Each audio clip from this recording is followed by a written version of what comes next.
Okay, so I'm going to give you a very simple and easy to implement strategy for you to use when your weight loss hits a plateau. Or perhaps you've just started a diet and your weight loss hasn't actually even started yet. Now, you can also flip reverse this if your goal is weight gain. Whether your goal is weight gain, weight loss, or weight maintenance, you can still apply this strategy. So, first things first, and I need to be crystal clear on this. All diets that work will do so via calorie control. Now, just because a popular diet plan doesn't specify calories does not mean that that is what it's controlling, normally inadvertently. So, for example, let's take some common examples, whether it's a meal frequency you have to hit, or whether it's a list of foods you can and can't eat, or whether it's portion control or a point system or whatever. If it works, it will have a degree of calorie control. Now, the problem with diets like these, or potential problems with diets like these, is if it's simplifying things for people, there are normally ways to abuse or misuse the system. For example, someone who's on a low carb diet and thinks that as long as a food is low carb, they can consume it in any quantity, whereas in reality, they're consuming far too many calories for their needs. Or, on a popular diet plan, there may be certain free foods that you can consume in any quantity. However, consuming these foods in a huge quantity will still tally up to an appreciable amount of calories, which could make your weight loss stall. So, knowing that calories are the important or the most important thing that you need to get on point, we are going to do what I describe as a dietary audit. You're going to take a 24-hour period. You can extend it if you'd like, if you want to be more meticulous, but normally a 24-hour period is good enough for most people. So you're going to take a 24-hour period and you're going to track everything you eat. That means weighing all your food and then putting it onto, let's say, a dietary tracker such as myfitnesspal.com. Now, there are very, very important stipulations I need to make for this. Number one, you have to weigh everything.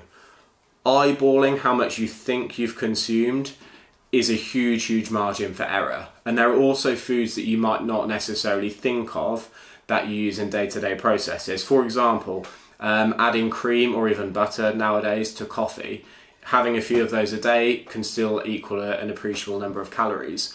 Adding oil when you're frying something or adding butter to vegetables, things like this can tally up. So if you want to be meticulous, weigh everything that goes in your mouth for that day. Number two, you are going to do the complete opposite of what most people do when they talk about their diet. You are going to do your worst day of eating. So, for example, most people, when they discuss their dietary intake, they will do it on the days that are easiest to recall. And from memory, those are normally the days that are part of your routine. For example, if you work Monday to Friday, you might say, well, every morning I have porridge, and then at work I have a chicken salad or a sandwich. Then in the evening I have normally fish or meat and vegetables or something like that. That's it. But in reality, that isn't it. That isn't everything you're consuming for those 5 days, because you are forgetting things like the impromptu snacks, or the spontaneous meals out with friends, or the odd glass of wine that you might not have every day, or whatever it is. Now, what you'll also find is that for a lot of people, their dietary intake is not linear. So, for example, they might consume this many calories Monday, Tuesday, Wednesday, Thursday, but then Friday, Saturday, Sunday, they consume far more. So this is why I say do it on your worst day, because tracking one of these days might make you think, well, actually my calories are fine, why aren't I losing weight? Whereas in reality, if you factor in these days, your daily caloric intake is actually much, much higher than you thought it was, especially if you were using one of the first 4 days as your baseline.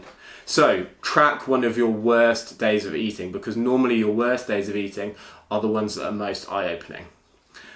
So just to reiterate, we are going to do a dietary audit. You're going to weigh everything, put it into a dietary tracker such as MyFitnessPal or similar.